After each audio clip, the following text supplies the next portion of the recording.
श्री कृष्ण अखंड बाल ब्रह्मचारी है। जैसे एक बार रास में भगवान श्री कृष्ण चंद्रजू विलंब से पहुंचे, गर्ग संहिता का प्रसंग है। तो गोपीजनों ने पूछा कि आप विलंब कैसे आए प्रभु? तो उनका हमारे गुरु दुर्वासा जी आए हुए हैं जमुना के पल्ली पार, तो उनके दर्शन करने गए थे। तो उनका जब आपके गुरु आए तो हम भी उनके दर्शन करने, तो बोले संतों के पास जाए, गुरु के पास जाए तो कुछ पान पुष्प फल जो भी उपस्थित हो वो देना चाहिए। तो सब गोपियों ने सुंदर थाल में कचौड़ी पकौड़ी पुआ गुलगुला बहुत से ऐसे जो ब्रज के मिठाइयाँ हैं, माखन मिश्री, सब ढेर सारी चीजें लेकर, अब हजारों की संख्या में गोपियाँ थी। तब उन्होंने कहा कि हम यमुना पार कैसे होंगे? तो उनका यमुना जी से कह देना यदि श्री कृष्ण अखंड बाल ब्रह्मचारी है तो मार्ग दे दे। गोपीजनों को लगा कि भगवान रास करते हैं, नृत्य करते हैं, स्पर्श करते हैं, हंसते हैं, खेलते हैं और कह रहे हैं अखंड बाल ब्रह्मचारी। तो यमुना जी के पास गए और कहा भगवान श्री कृष्ण यदि अखंड बाल ब्रह्मचारी है तो मार्ग दे दीजिए। यमुना जी ने मार्ग दे दिया। बड़ा आश्चर्य हुआ गोपियों को। गई और दुर्वासा जी को प्रणाम किया तो दुर्वासा जी ने ऐसे मुंह बगास दिया, वो सब पवा दिए। मनोभोजन पा गए तो सिद्ध योगी।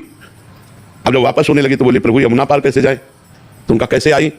तो बोले श्री कृष्ण चंद्र जी ने कहा था यदि अखंड बाल ब्रह्मचारी हो तो यमुना जी मार्ग दे दे। तो यमुना जी ने मार्ग दे दिया। तो बोले कह देना यमुना जी से कि दुर्वासा दूब के रस के सिवा अपनी जबान में अगर कुछ ना रखते हो, आप जानते हैं, तो मार्ग दे दीजिए। अर्थात केवल दूब का रस पीते हैं। बोले ये भी बड़े आश्चर्य की बात है, अभी माखन मिश्री कचौड़ी पकौड़ी पुआ गुलगुला मनो खा गए और कह रहे जबान में नहीं रखते। गई और यमुना जी से कहा कि अगर दुर्वासा अपने जीवन में दूब के रस के सिवा कुछ ना लेते हो तो आप मार्ग दे। तो यमुना जी ने मार्ग दे दिया। बड़ा आश्चर्य हुआ। भगवान श्री कृष्ण के पास गए और उनका रास तो बाद में होगा, पहले हमारे प्रश्न का उत्तर दीजिए। जब बाहु प्रसार परिरम कराल कोरु, जब आप हमारे गले लगते हैं, हमसे हंसते हैं, नृत्य करते हैं, तो आप अखंड बाल ब्रह्मचारी कैसे? और जब दुर्वासा जी मनोभोजन पा जाते हैं और वो कहते दूब के रस के सिवा जबान में कुछ रखते नहीं, तो हमें लगता है गुरु चेला दोनों झूठ बोलते हो क्या? लेकिन अगर तुम झूठ बोलते होते तो यमुना जी मार्ग क्यों दे देती? इसका मतलब वो सत्य है।